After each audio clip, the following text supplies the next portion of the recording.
여러분, 우리가 신앙생활하면서 듣게 되는 말 중에 좀 가슴을 뛰게 하는 말이 있어요. 좀 설레이는 말들. 여러분 혹시 그런 문장이나 그런 단어들이 있으실까요? 예전에 교회들을 보면 이렇게 벽에 현수막을 아주 크게 해서 거기다가 어떤 문구를 멋있게 써놓습니다. 예를 들면 일어나 빛을 발하라 이렇게 쓰면 그래, 내가 세상에 빛을 비추는 존재로 살아야겠다. 그런 것들을 보면서 설레어 하죠. 또 교회에서 쓰는 용어들이 참 많습니다. 비전이라는 말들, 비전이라는 단어를 들으면 또 좀 설레고요. 또 회복 이런 단어를 보면 또 많이 설레고 합니다. 자, 저는 개인적으로 좀 가슴 뛰고 저를 설레게 하는 단어가 있는데 그것이 바로 부흥이라는 단어예요. 부흥. 저는 우리 가창교회 모든 성도들이 또 이 부흥을 꿈꾸고 부흥을 경험하기를 축복합니다. 여러분, 많은 교회가, 많은 목회자들이, 또 많은 성도들이 오늘날에도 부흥을 꿈꿉니다. 나는 부흥을 경험하고 싶습니다. 부흥을 원합니다. 이렇게 말하시는 분들이 참 많아요. 자, 그러면 우리가 어떤 부흥을 경험하게 될 것인가? 경험해야 할 것인가? 우리 성도들과 함께 이 부흥을 어떻게 나눌 수 있을까라는 제 안에 고민이 생겼습니다. 그래서 좀 소스를 얻으려고 책을 좀 찾아봤어요. 책을 찾아보니까 이런 책 제목이 있더라고요. 부흥하는 교회, 쇠퇴하는 교회. 내용은 잘 모르겠고요. 이 제목만 본다면 부흥의 반대는 쇠퇴다, 이렇게 말하는 것 같아요. 자, 그러면 곰곰이 제 안에 이런 생각이 드는 거예요. 그러면 우리가 부흥하지 않으면 쇠퇴하고 있다라는 뜻인가? 내가 하나님 앞에서 우리가 뭔가 성장하고 발전하고 뭔가 확장하고 늘어나지 않으면 우리는 지금 쪼그라들어서, 그리고 결국엔 쇠퇴해서 사라져 버린다는 뜻인가 하는 질문이 제 안에 생겼어요. 오늘날 많은 교회가, 목회자들이, 성도들이 부흥을 원합니다. 자, 그러면 성경에서 말하는 부흥이 과연 무엇인가? 다른 책들 말고, 다른 어떤 학자들이, 어떤 박사들이 말하는 그러한 거 말고, 과연 성경은, 하나님의 말씀은 부흥을 우리에게 무엇이라고 가르치고 있는가? 그 부흥을 정말 잘 설명할 수 있는 본문이 어딜까 하다가 오늘 우리가 읽은 이 사무엘상 7장이 눈에 들어왔어요. 우리가 읽은 사무엘상 7장의 말씀은 부흥에 대해서 어쩌면 정말 너무도 잘 표현해 주고 있는 본문이에요. 자, 본문을 한번 차근차근 보면서 우리가 함께 은혜를 나누도록 하겠습니다. 자, 먼저 사무엘상 7장 3절 말씀인데요. 우리 같이 읽겠습니다. 시작. 이스라엘 온 족속에게 말하여 이르되 만일 너희가 전심으로 여호와께 돌아오려거든 이방 신들과 아스타롯을 너희 중에서 제거하고 너희 마음을 여호와께로 향하여 그만을 섬기라. 그리하면 너희를 블레셋 사람의 손에서 건져내시리라. 자, 3절의 시작에서 사무엘이 이렇게 말합니다. 사무엘이 이스라엘 온 족속에게 말하여 이르되, 자, 무엇이라고 말했냐? 만일 너희가 전심으로 여호와께 돌아오려거든 하나님으로부터 떠나 있는 너희 이스라엘이 하나님께 돌아오기 위해서는, 하나님과의 관계를 회복하기 위해서는, 자, 그렇기 위해서 가장 먼저 해야 될 것이 무엇인가? 자, 성경에 보면 이방 신들과 아스타롯을 너희 중에 제거하고. 여러분, 당시 이스라엘 백성들이 살던 당시의 우상의 특징이 있다면 우상은 쌍으로 존재합니다. 이 말이 무슨 말이냐? 우상은 부부예요, 부부. 그래서 3절에 보면 3절에서 등장하고 있는 이 아스타롯이라는 우상은요, 여성입니다, 여성. 그러니까 여성이기 때문에 부인이죠, 부인.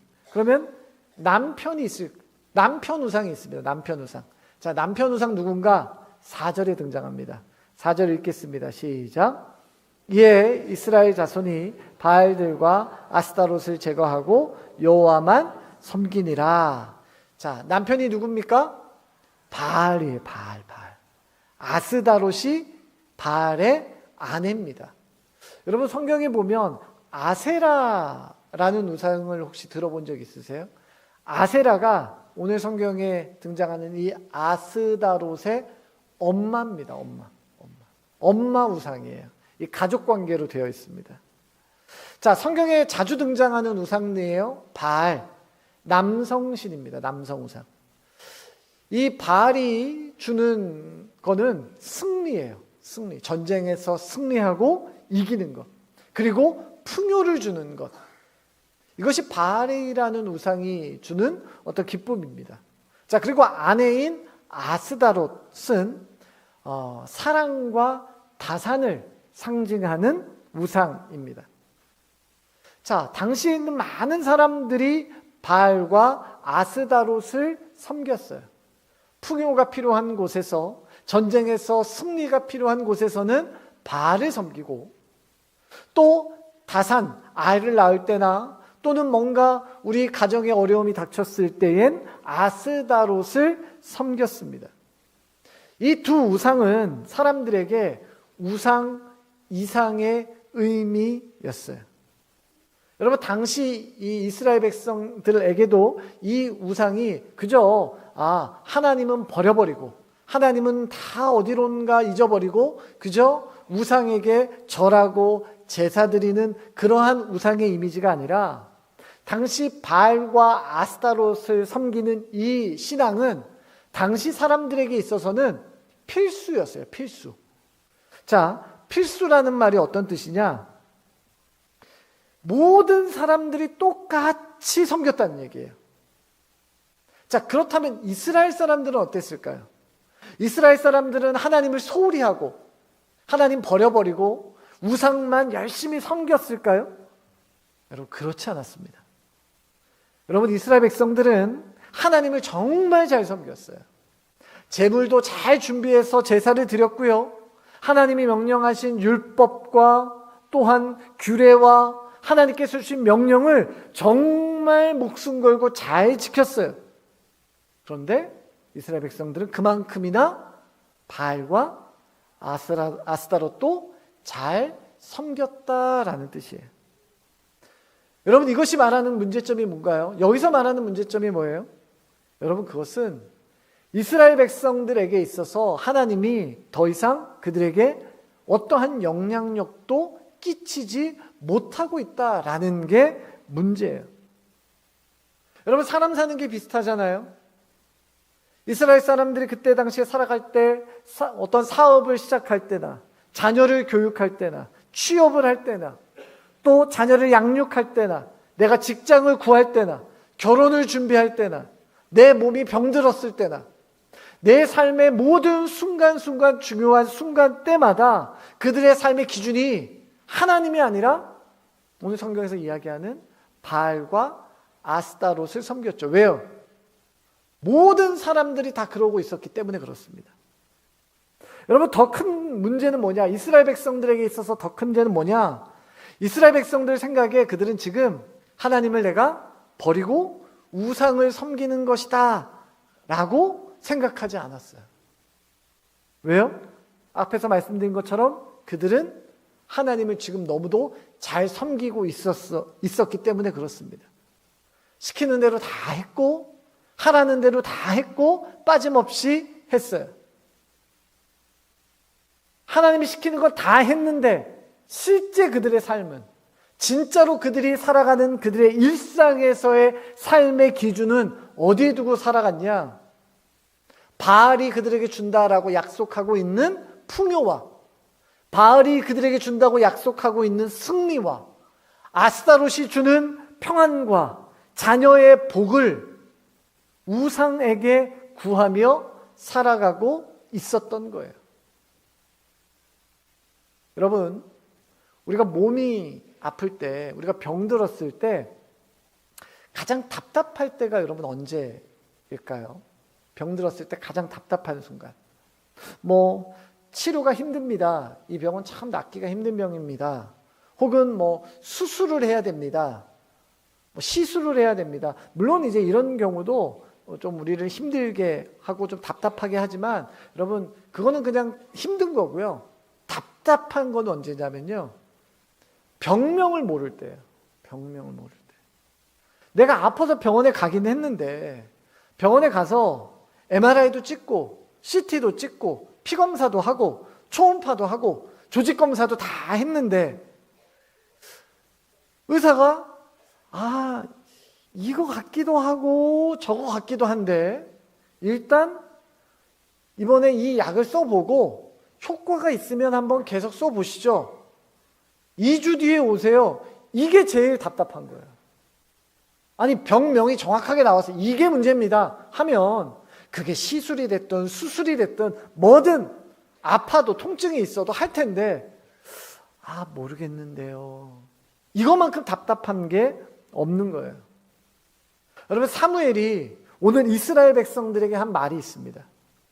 지금까지 이스라엘 백성들의 영혼을 괴롭히던 그들의 영혼의 고통의 문제들, 영적인 문제, 영적인 고통의 원인이 무엇인지 정확하게 병명을 내려주고 있는 거예요. 그게 뭐예요? 너희가 바알과 아스타롯, 너희 안에 있는 우상을 제거하고, 너희 안에 있는 우상을 제거하고 누구만을 섬기라? 여호와 하나님만을 섬겨라. 이게 문제다라는 거죠. 여러분, 여기에 아주 부흥의 중요한 영적인 원리가 여기 있습니다. 중요한 부흥의 키워드예요. 여러분, 부흥이라는 것은 무엇이냐? 여러분, 내 삶에 무엇인가를 제거하는 것이고 이어서 누군가를 따르는 것이 바로 부흥입니다. 자, 가장 먼저 제거해야 된다라고 이야기했을 때 가장 먼저 우리가 제거해야 될 것이 무엇이냐? 바로 여러분, 우리의 죄의 문제입니다. 여러분, 이전의 태도와 이전의 삶의 모습으로 돌이키는 것을 가르쳐서 우리는 회개라고 해요. 여러분, 그런데 회개가 단순히 나는 참 죄인입니다 라는 것을 깨닫는 것으로 끝나는 것이 아닙니다. 여러분, 참 나는 죄 많은 인간이구나, 나 어쩔 수 없는 인간이구나 라고 깨닫는 것은 회개가 아니라 그냥 자아 성찰입니다. 자아 성찰. 그거는 회개라고 할 수 없어요. 여러분, 좀 듣기도 불편하실 수 있지만 내가 하나님 앞에서 죄인인 거, 오직 하나님만이 나를 깨끗하게 해주시지 않으면 내가 방법이 없습니다 라고 고백하는 것이 바로 회개예요. 여러분, 시편 32편 5절은 이렇게 기록합니다. 우리 같이 읽도록 하겠습니다. 시작. 내가 이르기를 내 허물을 여호와께 자복하리라 하고 주께 내 죄를 아뢰고 내 죄악을 숨기지 아니하였더니 곧 주께서 내 죄악을 사하셨나이다. 여러분, 회개라는 것은 뭘까요? 내가 하나님 앞에서 무기력한 죄인이다라는 것을 발견하는 거예요. 깨닫는 거예요. 또 깨닫는 것에서만 멈추는 것이 아니라 내가 이것을 해결할 문제가 없기 때문에, 방법이 없기 때문에 그 방법이 내게 없음을 고백하고 하나님께 은혜를 구하는 것이 바로 회개입니다. 회개는 깨달았다고 되는 것이 아니라 하나님 앞에 그것을 자복하고 하나님 앞에서 해결되는 것이 바로 회개예요. 그래서 회개의 출발은 나로부터 있지 않습니다. 회개의 출발은 하나님으로부터예요.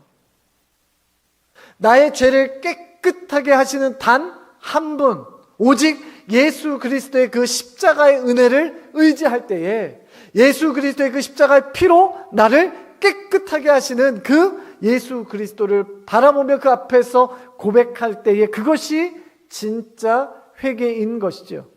여러분, 그래서 요한일서 1장 9절은 이렇게 기록합니다. 같이 읽습니다. 시작. 만일 우리가 우리 죄를 자백하면 그는 미쁘시고 의로우사 우리 죄를 사하시며 우리를 모든 불의에서 깨끗하게 하실 것이요. 여러분, 하나님으로부터 죄의 용서를 경험한 사람이 그것에 대한 반응이 바로 회개 후에 일어나는 변화예요. 여러분, 때문에 회개는 어떤 영적인 내 마음과 내 생각에서만 일어나는 것이 아닙니다. 내 실제 삶에서 일어나는 변화가 바로 회개예요. 여러분, 제가 앞에서는 부흥이라고 시작을 했는데 갑자기 왜 회개를 이야기하고 있는가? 여러분, 오늘날 우리가 부흥을 경험하기 위해서 가장 먼저 잠궈야 할 첫 단추, 올라가야 할 첫 계단이 어디냐? 여러분, 바로 회개입니다. 우리가 부흥을 기대하며 부흥을 꿈꾸며 살아갈 때 회개로부터 출발하지 않는다면 여러분, 그 끝은 허망할 수밖에 없는 거예요. 여러분, 1907년 1월 2일부터 15일까지 평양에 있는 장대현 교회에서 부흥회가 있었습니다. 2주 동안 진행되는 부흥회였어요. 많은 성도들이 모여서 집회를 했습니다. 1월 14일 저녁에 예배당 안에 정말 많은 사람들이 모여서 새벽 2시까지 철야 기도를 하고 있었어요. 그때 어떤 한 사람이 자리에서 벌떡 일어났습니다. 그는 당시 장대현 교회의 지도자였던 길선주 장로님이었어요. 길선주 장로님께서 수많은 사람들 앞에서 이렇게 외쳤습니다. 저는 하나님 앞에서 죄인입니다. 저는 아간과 같은 죄인입니다. 나의 죄 때문에 하나님이 우리를 축복하실 수 없습니다. 이렇게 고백하기 시작했습니다. 자, 어떤 일이냐? 길선주 장로님의 가장 친한 친구가 한 분 계셨어요. 그분이 일찍 돌아가시면서 모든 재산을 자신의 친구인 길선주 장로에게 맡겼습니다. 그리고 부탁했어요. 이 재산을 잘 처리해서 남은 처와 내 아이들을 잘 좀 돌봐줘라. 길선주 장로님은 그 재산을 관리하면서 당시로는 큰 돈인 이 100달러를 훔쳤다라고 합니다. 100달러를 훔쳤어요. 그 훔친 것을, 정직하지 못한 것을 하나님과 사람들 앞에서 회개한 거죠. 그냥 하나님 앞에서만 하나님 제가 훔쳤습니다. 죄송합니다. 회개하면 될 것을 많은 사람들 앞에서 자신의 죄를 고백했습니다. 그리고 용서를 빌었어요. 어떤 일이 일어났을까요? 그곳에 있는 많은 사람들이 손가락질했을까요? 아니, 어떻게 교회의 지도자라는 사람이 저럴 수가 있어? 저렇게 훔칠 수가 있어? 문제가 있네. 여러분, 손가락질했을까요? 여러분, 그렇지 않았습니다. 그가 회개한 이후에 수많은 사람들이 자리에서 일어나서 자신의 죄를 고백하기 시작했어요. 내가 죄인입니다. 크고 작은 죄를 하나님 앞에서 다 낱낱이 고하고 용서를 구하기 시작했습니다. 여러분, 1907년 1월 2일부터 1월 15일 있었던 그 성경 사경회, 그 부흥회를 가르쳐서 우리는 평양 대부흥운동의 시작이다라고 이야기합니다. 교회사적으로. 그 평양 대부흥운동을 시작으로 우리 대한민국 나라 전체에서 부흥운동이 일어나기 시작했어요. 그 출발이 어디입니까? 한 사람의 회개로부터입니다. 한 사람의 방언 기도가 아니라 한 사람의 철저한 하나님 앞에서의 회개로부터 시작이 됐어요. 여러분, 부흥은요, 하나님 앞에서의 회개로부터 시작이 되는 겁니다. 그 후에 하나님의 역사가 일어나는 것이죠. 여러분 잠언 1장 23절은 이렇게 기록합니다. 같이 읽습니다. 시작. 나의 책망을 듣고 돌이키라. 보라, 내가 나의 영을 너희에게 부어주며 내 말을 너희에게 보이리라. 나의 책망을 듣고 돌이키라. 회개하라. 그 후에 내가 나의 영을, 성령을 너희에게 부어줄 것이다. 사랑하는 성도 여러분, 오늘 이 시간 우리가 하나님 앞에서 정직하게 나 자신을 점검해야 하는 이유가 여기 있습니다. 내가 하나님 앞에서 나의 죄의 문제가 해결되지 않으면 우리의 신앙은 자랄 수 없습니다. 아니, 출발되지 않습니다.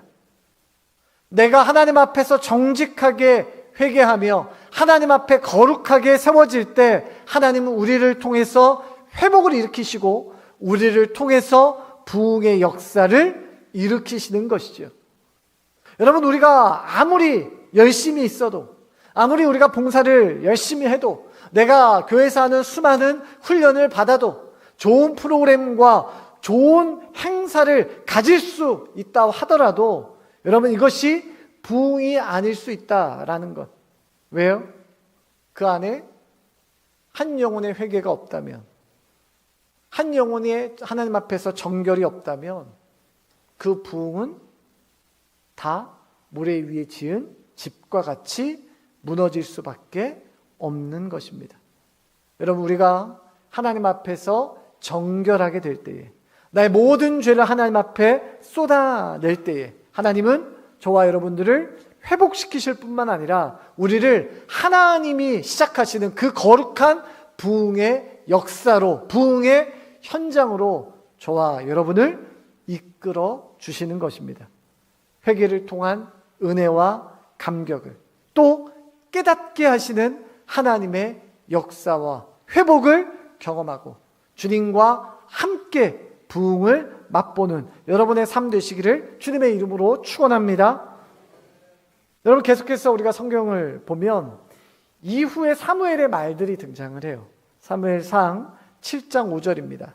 같이 읽습니다. 시작. 사무엘이 이르되 온 이스라엘은 미스바로 모이라. 내가 너희를 위하여 여호와께 기도하리라 하매. 자, 사무엘이 이스라엘 백성들을 미스바로 다 불러 모읍니다. 자, 그리고 하는 게 6절입니다. 자, 6절 읽습니다. 시작.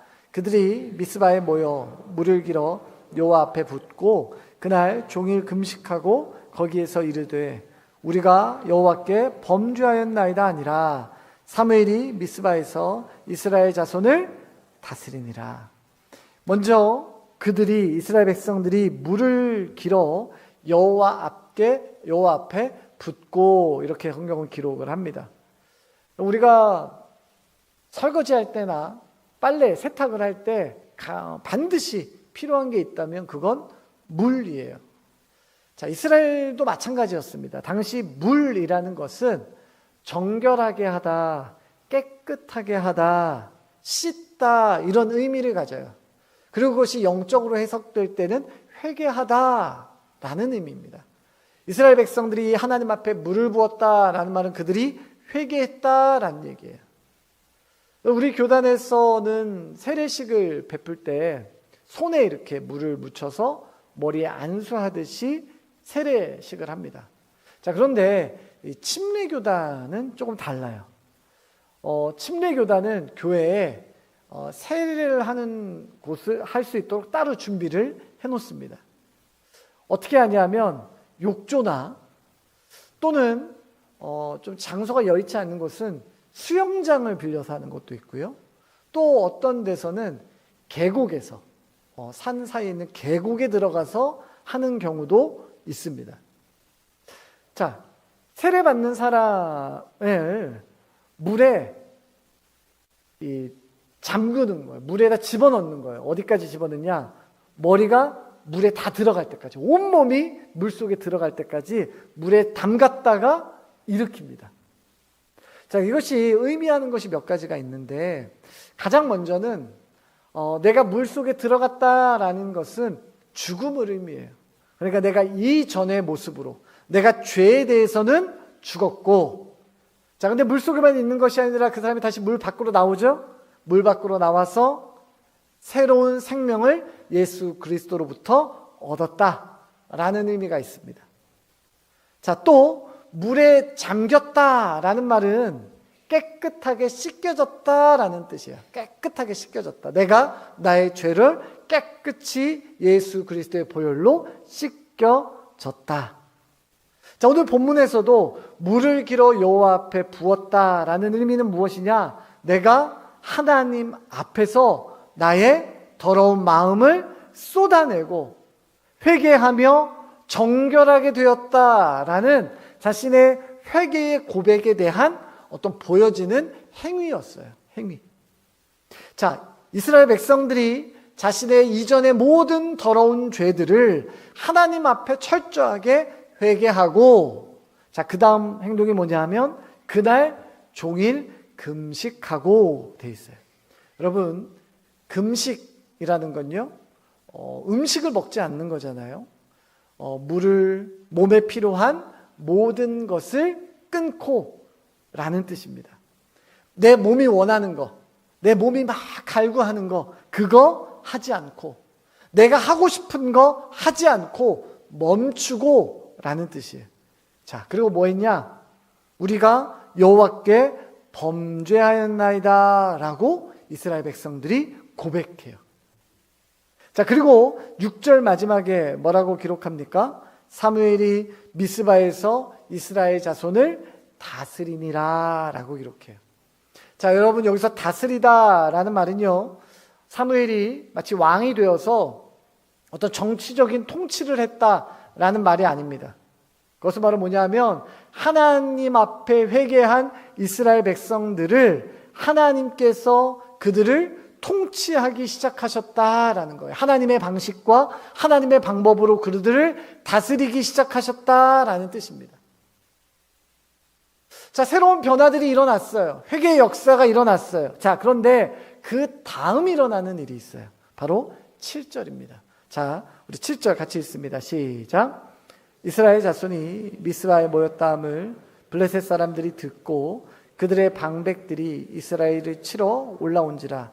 이스라엘 자손들이 듣고 블레셋 사람들을 두려워하여. 자, 이스라엘 사람들이 미스바에 모였다라는 얘기를 듣고 이 적국인 블레셋이 이제 공격을 하기 위해서 온 겁니다.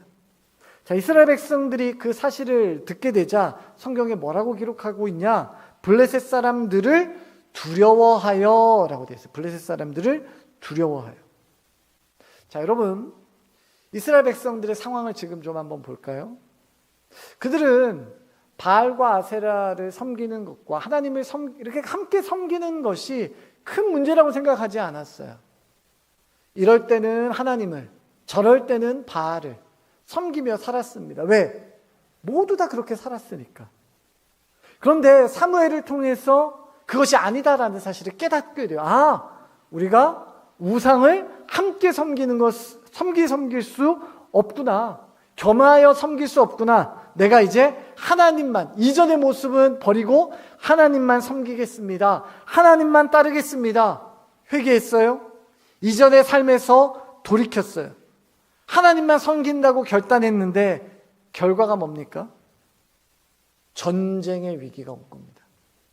죽음의 위기가 온 거예요. 여러분, 우리의 신앙생활에도 종종 이러한 일을 겪습니다. 내가 하나님을 깊이 만나고 하나님 앞에서 내가 철저하게 회개하고 이전의 모든 삶을 버려버리고 하나님의 말씀을 따르는 삶을 살기로 내가 결단했는데 그러면 뭔가가 일어나야 되는데 달라지는 게 없는 거예요. 아니, 달라지는 게 없을 뿐만 아니라 예수 믿기 전에 겪지 않았던 어려움을 겪게 되는 거예요. 해결할 수 없는 일들이 막 툭툭툭 튀어나와요. 여러분, 우리 종종 이런 얘기 하잖아요. 예수 믿으면 다 잘 된다. 예수 믿으면 복 받는다.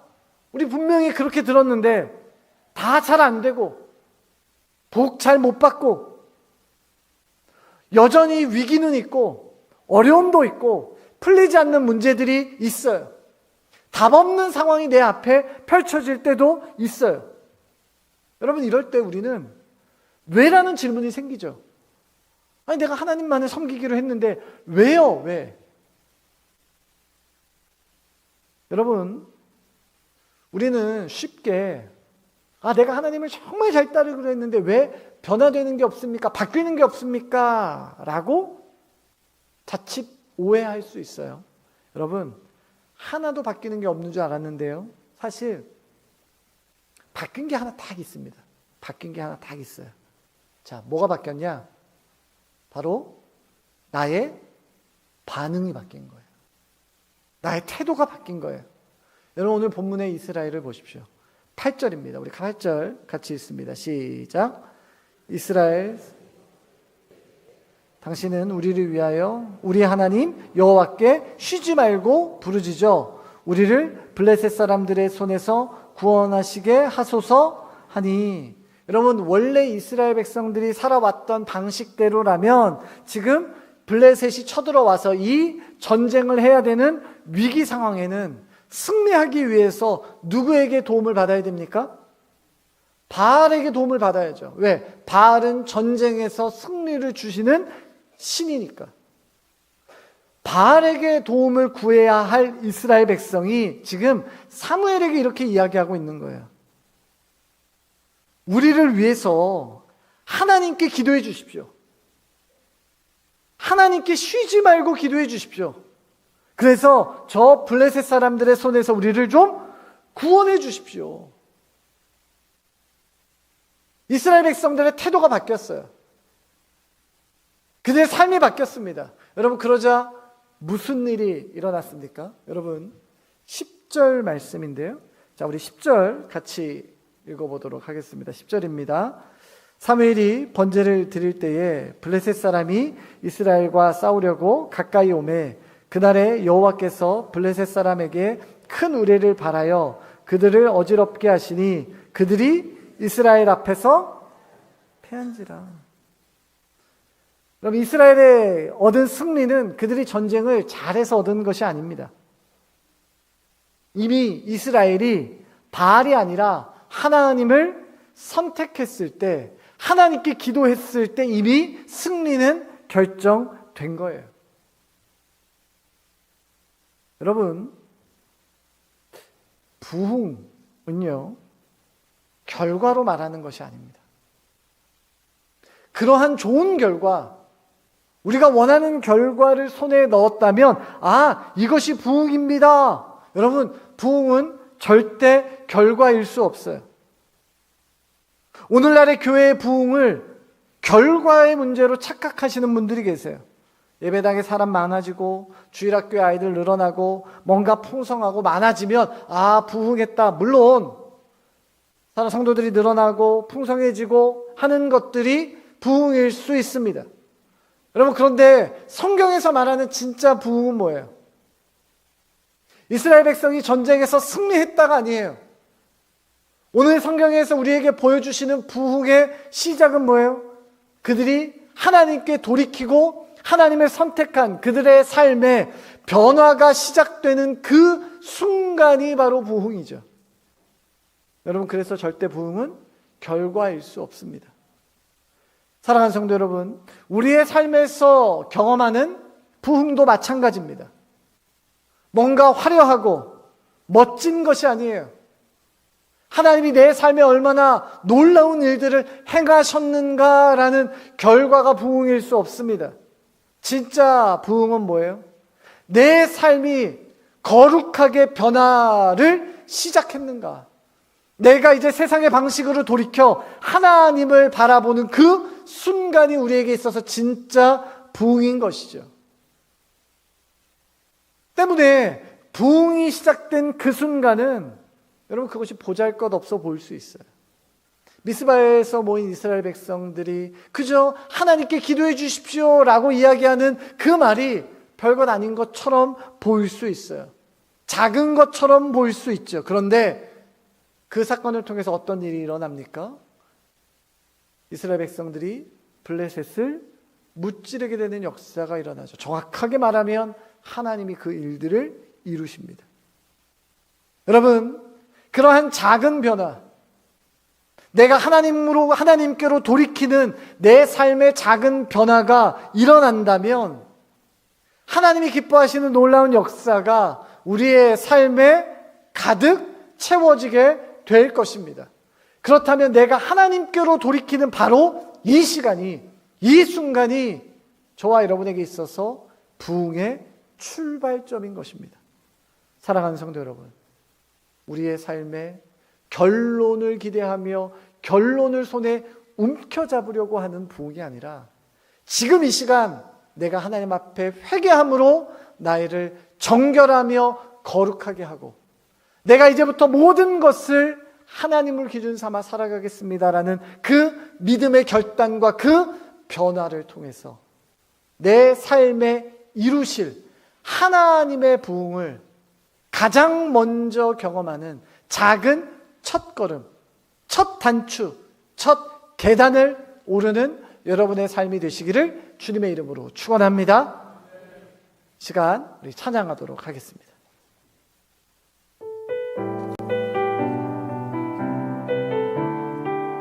보소서 주님, 보소서 주님, 나의 마음을 선한 것 하나 없습니다. 그러나 내 모든 것 주께 드립니다. 사랑으로 안으시고 날 새롭게 하소서. 보소서 주님, 나의 마음을 선한 것 하나 없습니다. 그러나 내 모든 것 주께 드립니다. 사랑으로 안으시고 날 새롭게 하소서. 주님 마음 내게 주소서. 내 아버지 주님 마음 내게 주소서. 나를 향하신 주님의 뜻이 이루어지도록 주님 마음 내게 주소서. 주님 마음 내게 주소서. 주님 마음 내게 주소서. 내 아버지 주님 마음 내게 주소서. 나를 향하신 주님의 뜻이 이루어지도록 주님 마음 내게 주소서. 다시 한번 합시다. 주님 마음 내게 주소서. 주님 마음 내게 주소서. 내 아버지 주님 마음 내게 주소서. 나를 향하신 주님의 뜻이 이루어지도록 주님 마음 내게 주소서. 이 시간 우리 같이 기도하겠습니다. 여러분, 우리는 어떤 부흥을 꿈꾸고 있습니까? 뭔가 눈에 보이는 좋은 결실이 있고 사람들이 가득한 그러한 것은 아닙니까? 여러분, 물론 하나님은 그러한 풍성함을 우리에게 열매로 주시는 하나님이십니다. 그런데 그런 진짜 부흥은 내가 하나님께 돌이키는 그 회개로부터 시작해서 내 안에 일어나는 변화, 나의 시선과 나의 삶이 하나님을 향하는 그 순간이 부흥의 첫 걸음인 줄로 믿습니다. 여러분, 그렇다면 우리의 매일매일 나의 모든 삶의 일상은 부흥을 경험하는 삶인 것입니다. 하나님, 내 삶의 진짜 부흥을 내 삶 가운데 깨닫기를 원합니다. 경험하기를 원합니다. 내 영혼이 전심으로 하나님 앞에 회개할 때 하나님, 나를 용서하신 하나님의 그 은혜를 경험케 하여 주시옵소서. 또한 그 회개를 시작으로 내 삶에 일어나는 영적인 작은 변화들로 인하여서 영적인 대부흥이 일어나는 나의 삶 살게 하여 주시옵소서. 이 시간에 우리 주님의 이름 한번 찾고 같이 한 목소리로 기도합니다. 주여